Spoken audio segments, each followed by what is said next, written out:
Steve Rhode and Damon Day are coming at you fast, getting you out of debt with their true bromance. Steve's the yin to Damon's yang, and they are here to save the day. A couple debt superheroes, Steve and Damon coming your way.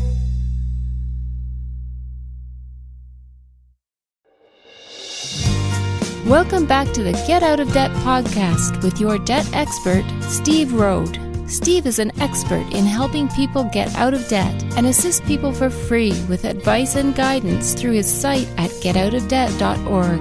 If you have a debt issue you'd like to have him answer, just visit getoutofdebt.org and submit your question online. Hi, welcome back. You're listening to Steve Rhode and Damon Day at damonday.com. And where am I? I'm at getoutofdebt.org. This is Steve, and this is Damon. Say hello, Damon.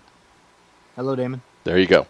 And we're back again talking about credit and debt issues. And we're debt coaches. We're debt experts. We help people all the time that have financial problems. So, Damon, I'm going to play this for you again. It's our favorite. Oiga, señor, we are federales. You know, the mountain police. If you're the police, where are your badges? Badges? We ain't got no badges. We don't need no badges. I don't have to show you any stinking badges. I love that. So we're debt experts with no stinking badges. Self-proclaimed. Self-proclaimed. I think you had mentioned that we need to make ourselves some sort of badge that goes on the website, that we can put up there. I think we're missing out. That's the thing to do. Every time I turn around, some brand new association has a new badge that supposedly is, a credibility badge that, some debt settlement company is supposed to buy and put on their website and show consumers that they can trust them. I mean, I feel like we're missing out on the craze. Should have the next debt relief company to go out of business. Yeah. And nobody's going to want our badge. If you see this badge, run away. Yeah. Of course, how are we going to get them to put it on their website? We'll have to go and tape it on a monitor or something, take a picture. So it's been a lot happening since we did our last show. I don't know why we've been so remiss. This whole idea of us actually being able to keep a schedule to do a show about debt seems to not work. I just, all the attacks that we're getting, we haven't had time. Oh, that's right. Yeah, we were going to talk about all the personal attacks that we get. Yeah. That was one of the topics. And yesterday we were supposed to do a show, but I had to take a nap instead. You're so tired from responding to them? Actually, in the past couple of weeks, the number of personal attacks has gone down a bit. You know why? The companies are going out of business. No, you sent them all over to me. Oh. Because mine have gone up. Ever since they got tired of attacking you, I'm apparently the next guy in line. Well, when we talk about personal attacks, for our listeners who don't understand, we write about stuff on our mutual websites, and the response, rather than to have a discussion about the facts that somebody might disagree with, instead the response is to levy some personal attack or slam against us and totally avoid talking about the facts. And I have been battling those, I think almost forever. But since I had written a lot about the debt settlement industry in the past, year, the number of attacks had gone up tremendously. And I always like it because the attacks, at least against me, they're never true. There's no fact or basis. And when I answer, whatever the allegation is, and I point out it's not true, there's never any sort of, response again. So they're just meant to, the attacks against me have just been meant to discredit me. I have no clue why they're attacking you. Well, they're You're just a hack with a laptop, so. Yeah, but, they're attacking me because I guess, I'm an easy target. But, the main thing is that when I speak out specifically against specific companies, and, the reality is if I see a company that's doing something that, in my opinion, is hurting people, I'm going to write about it. Now, if a consumer reads that and reads my opinion about it, they're perfectly free to formulate their own opinion, and maybe the consumer thinks that I'm full of it. But when I'm saying something that's correct, and there's no response to it, the old standby is, well, if we attack him, maybe we can keep consumers from, speaking with them. Because the main crux of what's driving the attacks against me, not so much you, we do slightly different things, but, the main thing that I do is I essentially, provide consumers with, a second opinion, or as I say, honest advice, which is why I get attacked all the time because, if you say you provide honest advice, then you must be a crook and yada, yada, yada. But the thing that I do is I tell consumers, look, the debt help industry, it's a vast sea of information, misinformation, good information, bad information, horrible information. And it's just very difficult for consumers to just get straight answers about, look, here's my situation, tell me what to do. And that's what I started the business in order to do, is to provide consumers a place to go. And what I typically tell consumers is, talk to anybody that you want to, gather all the information that you want, get all the opinions out there, and then come talk to me. We'll sort through it together. And mainly debt settlement salespeople. I don't really get attacked by bankruptcy attorneys or consumer credit counseling programs at all. No, mainly it's just debt settlement salespeople. But they're deathly afraid of that, because I essentially say, just get all the information, then we'll come talk about it. And they understand that usually what they're doing is selling a program that the client probably doesn't need. And if they come and talk to me, they're probably going to figure out that, you don't need this program, or there are other alternatives or better ways to resolve your actual situation. And they can't really attack that message. There's really no way to attack the message of, feel free to talk to everybody and then talk to me and then make an educated decision based on the information you get. Right.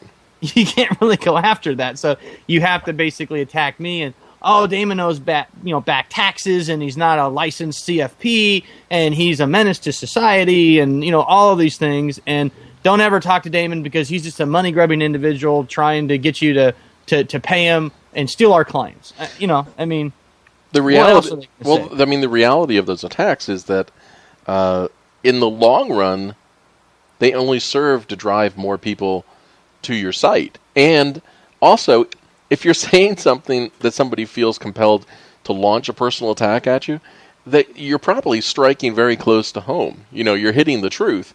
So they're trying to distract from that. So if you're getting attacked, if a week goes by and you haven't been attacked, you're not doing something right.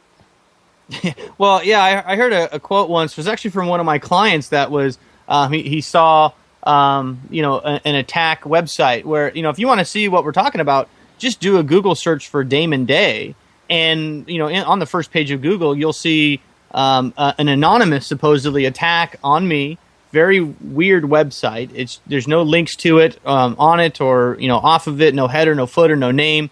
It just claims it's a consumer warning written by consumer advocates. I'm not going to mention the name of the company that put it out. It's all over my blog, so anybody could find out if they want to.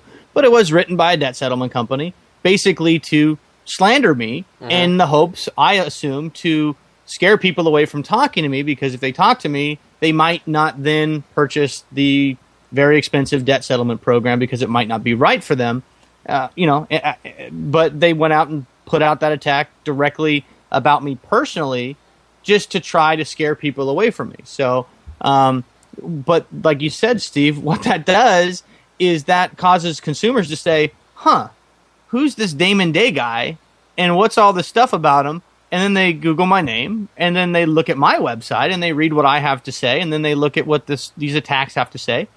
And then they make their own decision about, well, who's really making sense here? Who's got more to gain? Yeah, I don't understand it. It seems, to be very childish. If somebody wants to put something up and it's based on facts, and, because that's what you and I do. I mean, in fact, if anybody's been to my website, getoutofdebt.org, and they read any of the stories, they'll see that if a company objects to something that I've written and they have a different point of view, I don't limit that. I let them post their comments. I let them have their say. I create a dialogue, a place where people can talk. Well, I think that a lot of these companies that are engaged in these, except for that large debt settlement company you mentioned, a lot of these smaller guys may not be around much longer. Yeah.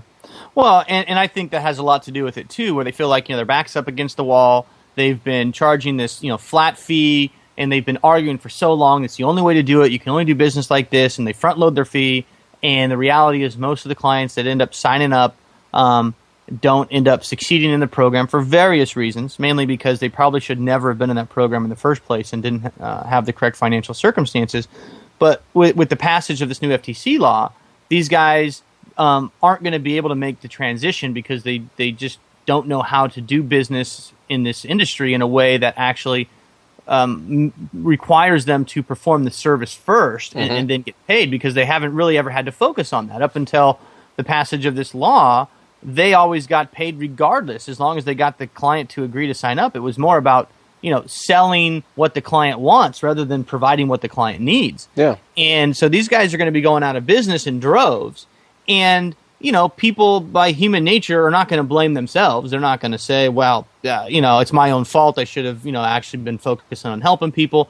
They're going to lash out. Whose fault is it? Well, it's definitely Steve's fault, because if Steve wouldn't have written about what I was doing, nobody would have known about it, and I would have gotten away with it too if it wasn't for those pesky bloggers. That's right. Oiga, señor, we are federales.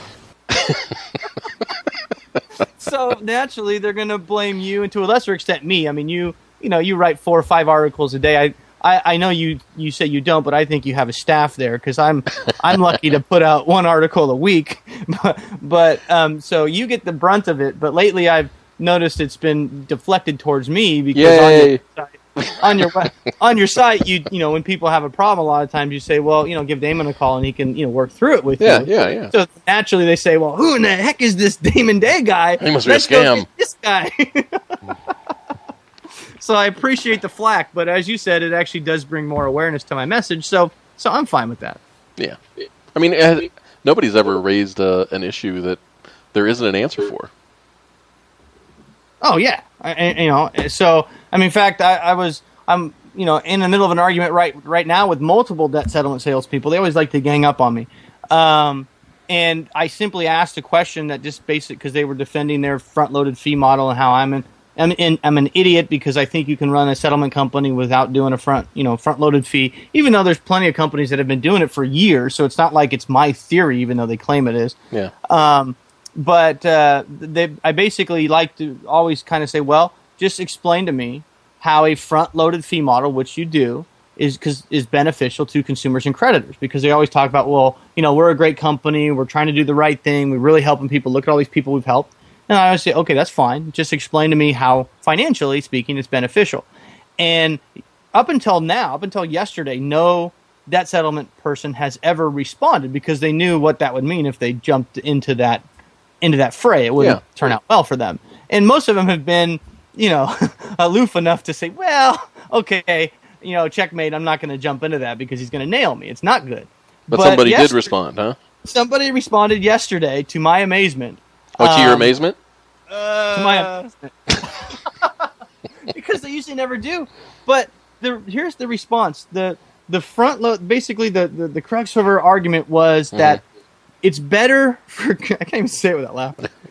It's better for consumers to pay all of the fees up front, because you can't settle debts for at least 6 months anyway. So therefore, if you pay all the fees up front, you can get them out of the way sooner, and then down the road, you should have plenty of money to do the settlements because you've already paid all of the fees. That doesn't make any sense. I know. You can imagine how perplexed I was when I was trying to respond. Like, how do I respond to this other than, no, yeah. Other than the...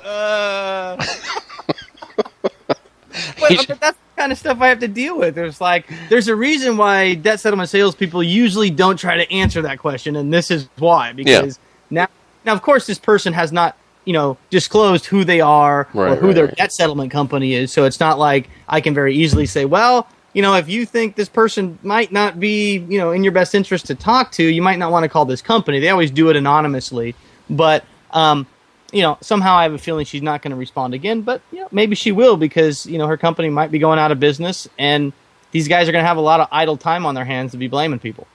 I had an interesting comment on the site today, something I hadn't seen before. A person came in and said that their debt settlement salesperson told them they had reached an agreement with their creditors and they needed to wire $8,500 in immediately. And it turns out the debt settlement salesperson gave them their personal bank account information. You know, so the consumer ended up wiring $8,500 into the debt settlement salesperson's personal bank account. Are you kidding me? No.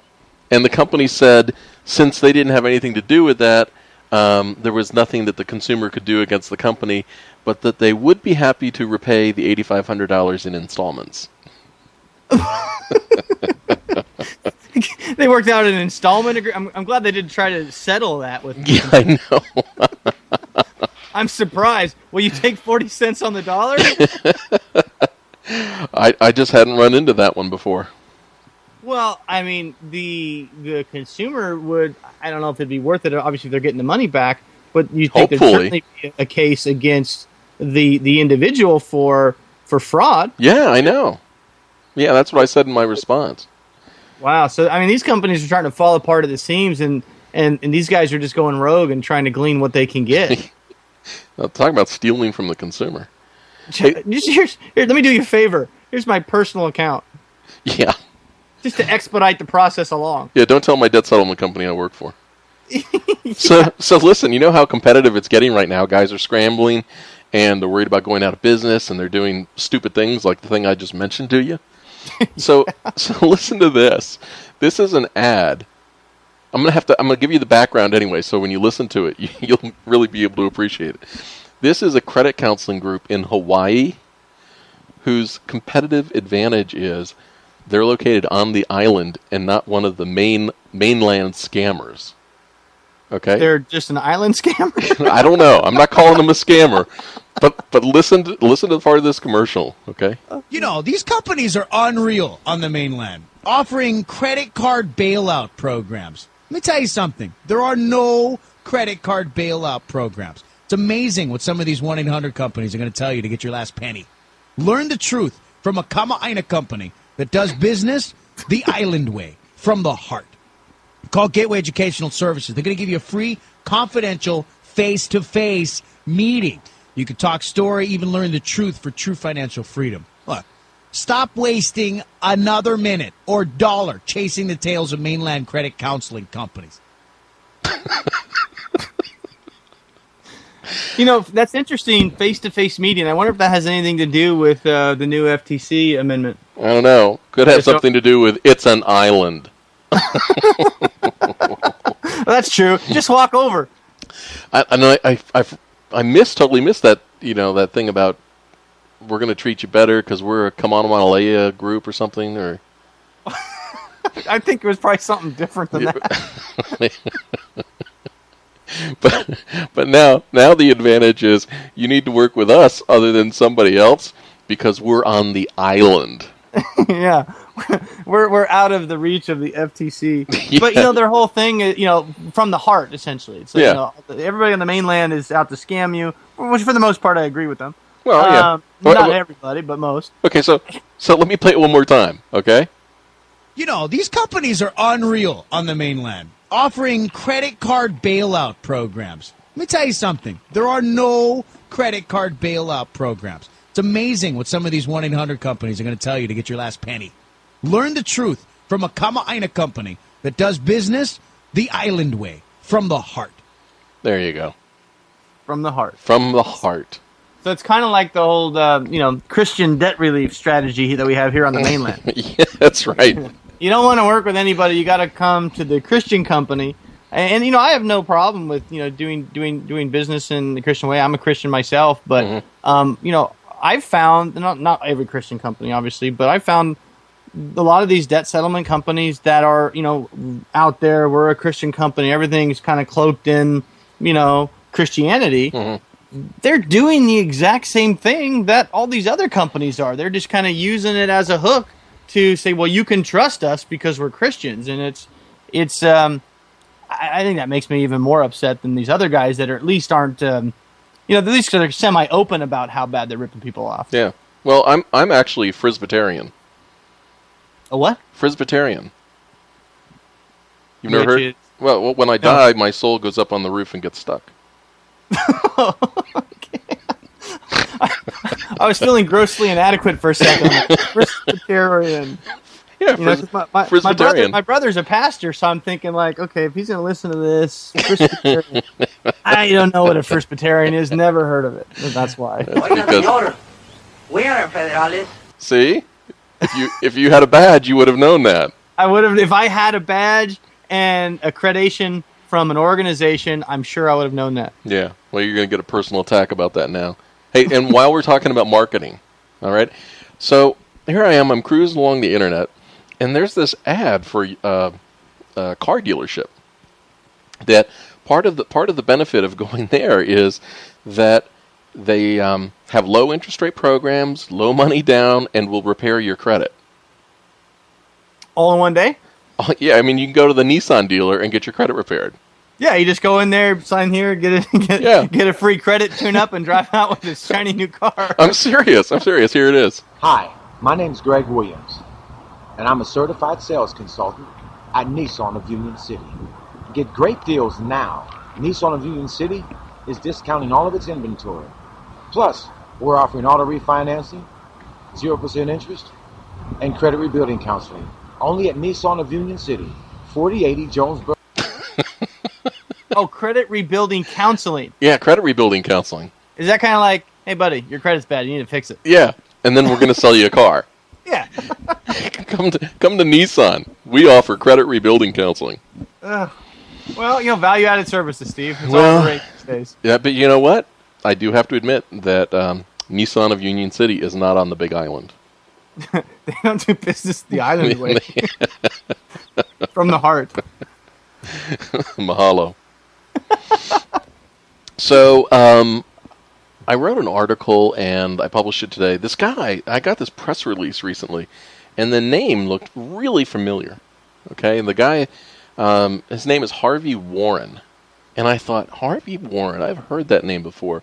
So I went and looked it up, and sure enough, Harvey Warren was the president of a nonprofit credit counseling group called the National Consumer Council that got shut down by the FTC because it turned out to be all a big scam. Actually, it's one of the times I've seen the FTC get really riled up. They referred to the National Consumer Council as a bogus credit counseling group. That was the title of the press release.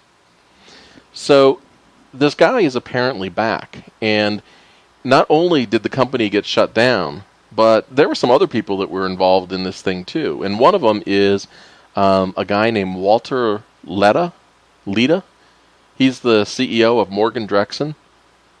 And he got fined personally $1.36 million, although he admitted no liability. And Harvey Warren didn't get fined at all. Apparently the guy was just stone broke, so he didn't have any money. But now, putting that all into context, right? Warren runs a group. It gets called bogus by the FTC, gets shut down. People get fined. Everybody loses stuff. He later comes out with a book in which this video is actually attached. And I want you to listen to it and tell me if he isn't still kind of promoting debt settlement, which is what he was doing when the FTC shut him down. If you're in credit card hell, give me a minute and I'll get you out. I'm Harvey Z. Warren, and this is lesson 15. Cut your debt by 50%. You've heard the ads. They're debt settlement companies, and they can help you settle your debt. Unlike credit counseling, your credit rating will really take a beating, but you won't have the black mark of bankruptcy on your credit report. If you can take the heat of creditor calls and possible lawsuits, the savings might make it worth it. But beware, increasingly creditors are resisting debt negotiators unless a lawyer or a law firm is attached. I worked in debt settlement and saved consumers nearly $100 million, so I know it can work. Reach forever in your debt, escaping credit card hell, and learn the trick to settling for nothing but the best. Log on to foreverinyourdebt.com to buy my book or use my free forums. No one should go to hell, especially not for credit cards. There you go. Nobody should go to hell. Yeah, and especially not for credit. Where did he shoot that, in an airport? The funny thing is, I swear to you that background noise was added in later. Because I've listened to it a couple times, and I think I hear it repeating, actually. Just they looped about 10 seconds. Yeah. That's what it sounded like. I mean, I was listening to it. I was like, But anyway, so you don't want to go with bankruptcy because that'll give you a black mark, but debt settlement is somehow better than that. But see, I'm trying to figure it out. Okay, so first he's going bad on debt settlement companies, which of course, okay, that's the chic thing to do right now. Yeah. And then he talks about, well, you have to have an attorney. Right. That's the right way to do it because everybody knows it can't be done unless it's an attorney. But then he says, and then call a writer, whatever he said, to get my free book and free forms. Right. So the site doesn't work anymore. Oh well.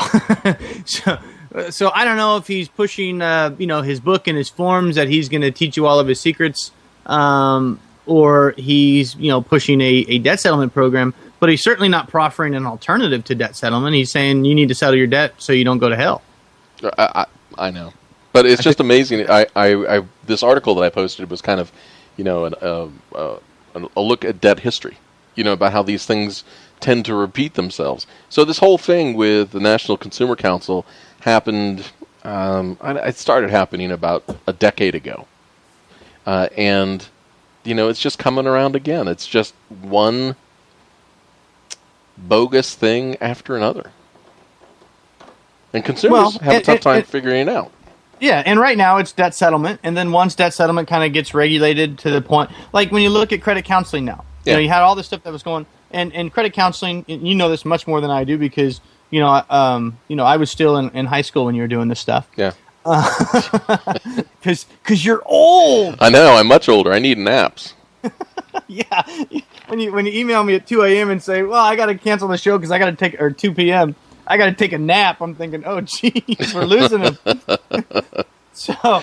But you look at credit counseling back in the day. There was a lot of cowboys, and a lot of these guys that are in debt settlement now used to be in that, and they were making money hand over fist. And then the regulators came in and said, "Shut it down.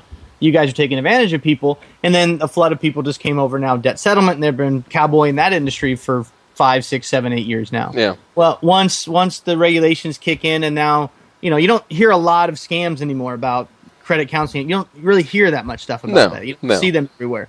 And that's because most of those guys, they can't go in there, make a ton of money, and do it for a couple of years, make a few $1,000,000 and bail. They can't do it. So once that option is taken off the table for debt settlement, they're just going to go on to something else, and the cycle is just going to continue. And the name of the game is separating people from their money. Right. It doesn't really matter what the vehicle is to do it. Just convince somebody they need what you have and get them to pay for it and move on. That's what they do. Yeah, it's interesting that I wrote recently about a book that was published, I think it was 1914, and it was how to separate suckers from their money or something. That was the year after the Federal Reserve was created, so does that have anything to do with it? Well, the book was interesting because it didn't have anything to do with the Federal Reserve, but basically there were two main ploys on how to separate people from their money. One was to promise financial riches. The other one was porn. Things really haven't changed much since 1914. No, they haven't. So, you wanted to talk too today before we run out of time, because I do have a consultation coming up here in about 15 minutes. Somebody actually wants to talk to you? Somebody actually does, believe it or not, want to talk to me in spite of all of the attacks on the internet about how horrible I am, and nobody should ever talk to me and learn what I'm going to teach them. Yeah, God forbid anybody should ever read my website. Yeah, I mean, I know it's horrible to get additional information that you might not have, so you can make a much more well-rounded decision. I know that's a horrible thing for consumers. See, now I don't understand the logic of the people who are attacking you, because you're trying to the person who is attacking you is trying to sell some sort of debt relief program that is going to cost the consumer some money, and the logic is that they shouldn't talk to you for fear that they're going to be told, I don't know, something that might prevent them from buying the program. The reality is that the consumer should talk to as many people as possible. And if they're confused at the end of that process and they need to kind of analyze everything they've been told, talking to you will help them to put it into context, to prioritize which solution works for them, and which path they should follow. You don't run around telling people that they shouldn't go with a X particular company. You're telling people that this thing that they suggested to you doesn't seem to make sense in your particular situation. Exactly. And now, if, let's say that solution may make sense, well, then I'm going to look at the other options as well and make sure that solution not only makes sense, but make sure that the client understands, how that might play out if they're going to, because that's really what's the most important is if you go down this road, this is what your future is going to look like. Are you prepared for that? Is this the decision you want to make? Now, if they're talking to a specific company and they send me over the contract for that company and I say, okay, well, based on our conversation, we've decided that this is a good route for you. But, this company, based on the industry and what's going on with the laws and what's going on with this, and this, and what I know about this company, this might not be the best option. Right. Here's a couple of other names that you might want to call and check out and compare to this option, and then ultimately make the decision that you feel the most comfortable with. I'm not saying go sign up in a vet program or go do this and don't do that. I'm just saying here's some programs that you probably didn't find because they aren't heavily advertised out there because they're not hurting for clients, but they do things in a different way. So you might want to just check them out and see if it's the best solution or not. But the client makes their own decision. I don't make it for them. An analogy is house paint. You're the equivalent of house paint. Did you know that? Right. No, I mean, somebody goes to the store and the salesperson says this is the best house paint that you could ever put on your house. Well, there's nothing to prevent somebody from going out and going to Sherwin-Williams and I can't think of it, any Bear or Home Depot or whatever, and look at different sort of house paints and read online reports and make a determination about which house paint is best for them in their situation, or talk to a house paint expert that can help advise them. I mean, I've actually done that. I talked to a house painting expert because the people who owned my house before painted it with some crappy paint and it's bubbling. But there's no reason why somebody should slam anyone from trying to seek an educated advice or professional opinion about any topic, house paint or debt relief. Unless they don't want you to hear what the expert has to say. Unless they already know ahead of time that what they're wanting you to do is not going to be in your best interest or not likely to be in your best interest because they only get paid when you sign up into their program. Mm-hmm. So other than that, there would be no motivation to attack me unless they felt that what I was going to tell the client would be a threat to their ability to sell that program, which by definition then would mean that I have information that a client would that a consumer would probably deem to be something that they should probably take into consideration and not likely purchase that program or solution. Mm-hmm. Yeah, they want to keep the person away from you as much as possible because you're going to blow the deal. Exactly, which is why you have CEOs of major debt settlement companies spending a lot of time and money to attack me anonymously. Now, I've never had a problem with the attacks. In fact, anybody who wants to attack me, that's fine. It just gives me more topics to write about and more information for people to find me. But I have a problem when they put it out and then they lie to consumers and they say this is it's a consumer warning issued by business professionals and consumer advocates and task members. And this is a rant about me, but then there's no name on it and no clue as to who actually wrote it. And my beef is, look, if you want to attack me, fine, but at minimum, put your name on it and be honest with people and tell them where the source of the attack came from. Right. So then consumers can say, look at all these bad things about Damon. Well, who's saying that stuff? Huh? It's the CEO of a debt settlement company. Could there be some bias in that information? Is this really what Damon's doing, or why is this guy so afraid that I might talk to Damon? And what I found actually a lot, because I've gotten quite a bit of clients over the last 6 months from this company that were either about to sign up in this company or had already signed up and been with this company for a while, and then realized and saw my site, saw that, and realized that what I say made a lot of sense. And even though they're already enrolled, they called me, we talked about it, and they realized that they shouldn't be enrolled in that company because of their, and it wasn't necessarily that they enrolled in a different company. In many cases, it was they didn't need that actual service. They needed a different strategy. Yeah. And they were thankful that they found out now, while they were only a couple of months into this, rather than finding out a year or 2 years down the road, that this wasn't going to work out well for them. Yeah, I mean, the problem wasn't the company. The problem was the solution. Well, sometimes. It's been interesting. There have been, I think it's up to 20 or so debt settlement companies that have now gone out of business in the last week or two. Well, USOBA did come out and say, if this fee ban passed, they said this a year ago, and that's why we've been so adamant about warning people about this stuff. They claim that 85% of their members are going to go out of business, which means if you're currently enrolled in a debt settlement program, whether you've been in a few months or a year, if they front-loaded their fees, there's a very high likelihood that within the next 6 to 12 months, that company might be gone. They might not be around anymore.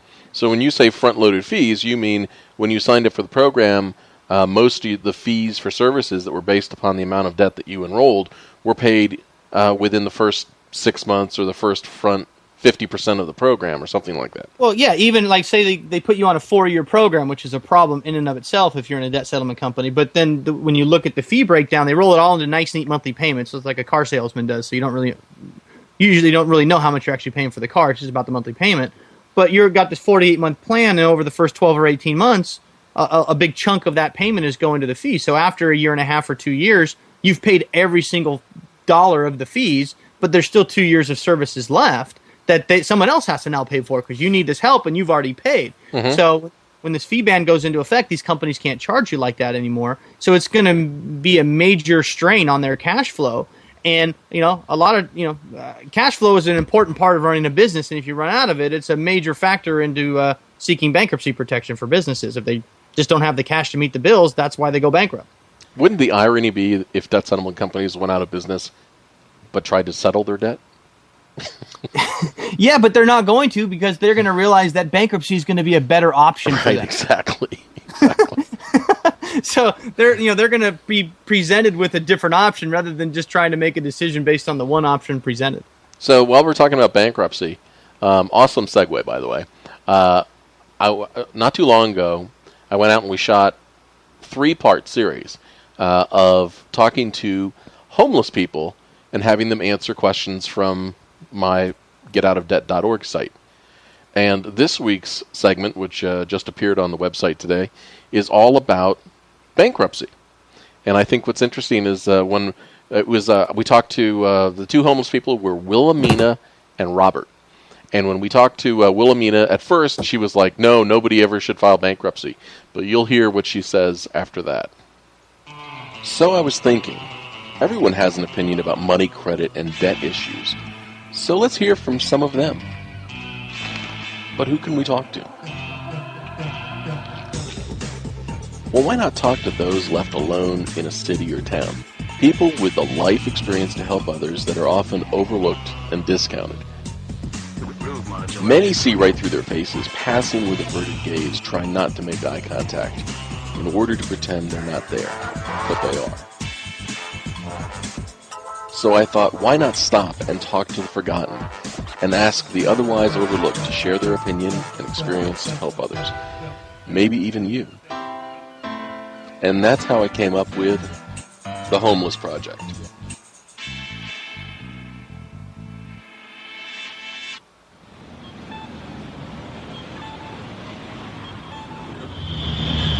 All right, Donna says, my 82-year-old mother has $31,000 in credit card debt. She is disabled and receives Social Security. She has been robbing Peter to pay Paul, but now can barely seem to make her monthly expenses and cannot afford anything towards her debt. Should she file bankruptcy, or can she negotiate with some credit cards to continue to pay, and will it hurt her credit? I would say she needs to check into her reverse mortgage and see if she can apply that towards her debts. Okay. A reverse mortgage, that's an option I hadn't expected, but that is a good option. All right, what about bankruptcy, Wilhelmina? Should anybody ever consider filing bankruptcy? I don't think so. You don't think so? Have you ever been in debt? Yeah. Yeah. And did you were you able to successfully dig yourself out of debt? Yeah. Excellent. All right, David says, I'm 63 years old with no savings and no retirement. I was laid off 4 months ago. Even before the layoff, we had difficulty making payments on our credit cards. I get unemployment and my wife gets Social Security. The total credit card debt and medical debt is about $36,000. and we owe money to family and friends. My wife wants to go bankrupt, but I'm ashamed. I would go bankrupt. At that age, I would have to go bankrupt. Okay? So, what do you say to people who are afraid to make that decision because they're afraid of how... You're going to live your life with nothing, or you're going to file bankruptcy and at least salvage something. Okay. So, earlier, Wilhelmina, you were against bankruptcy. In this case, you're saying... Do it. You have different circumstances. You're right. So Jennifer asks, I had an accident and a job loss in 2005, and it left me with $42,000 in credit card debt. We have transferred the cards to get a better interest rate for the next 12 months, but still can't afford the payments. What is the best way to get this paid off? And should we take out our retirement or file for bankruptcy? My personal option would be to take out a second mortgage on the house. Okay. What if she can't? Then she's going to have to file for bankruptcy. Okay.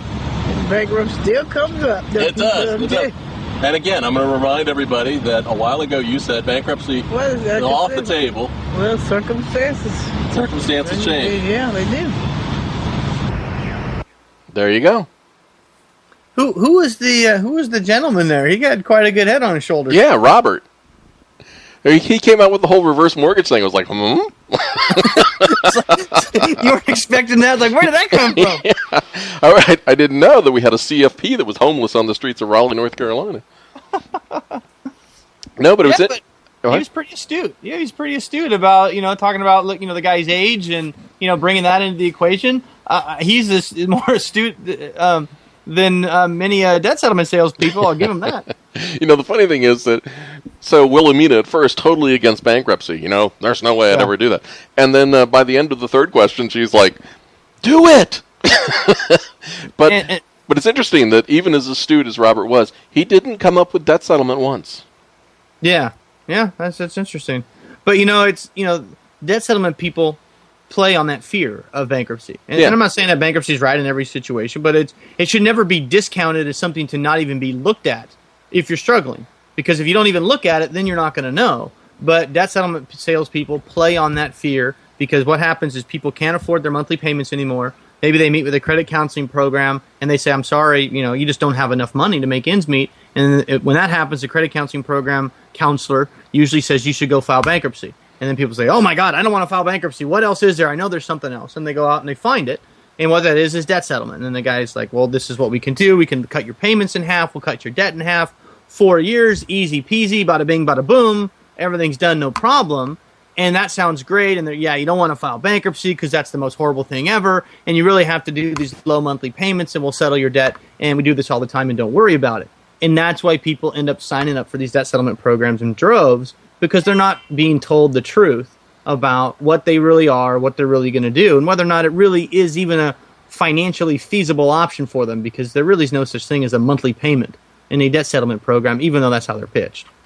It's interesting that clip I played you before from that Harvey Warren dude, right? He was the one saying bankruptcy will really destroy your credit, but, debt settlement will really destroy your credit, but bankruptcy will give you a black mark. Yeah, like debt settlement doesn't do anything to you. Yeah.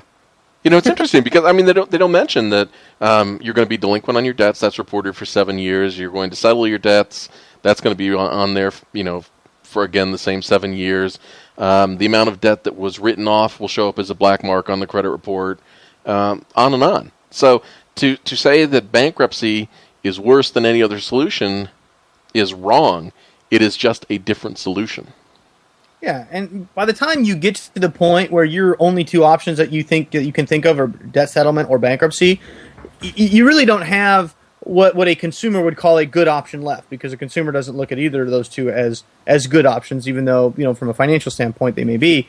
So you're not talking about they're both going to just disrupt your financial life for quite a while. They're both going to be black marks, but that is what it is. That's the reality of the situation you're in, and the sooner you face it and get rid of a potentially irrational fear about a certain option like bankruptcy, the more you can analytically look at the situation and decide, and I got this line from you, Steve, and I'm actually now quite fond of using it. I'll start, maybe one day I'll pay you a royalty on this, but I always tell my clients, I took it from you. It says, is it more important to pay for the past or to save for the future?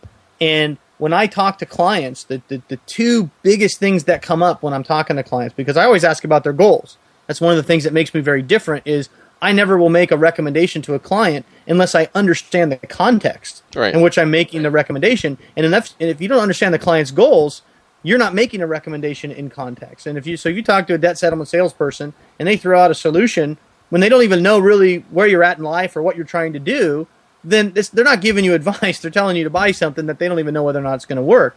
But the two biggest things that I always, when I talk about goals, the two major goals, they want to start saving for retirement because quite often they haven't, or they've drained their retirement to try to get themselves out of the situation before they've contacted me.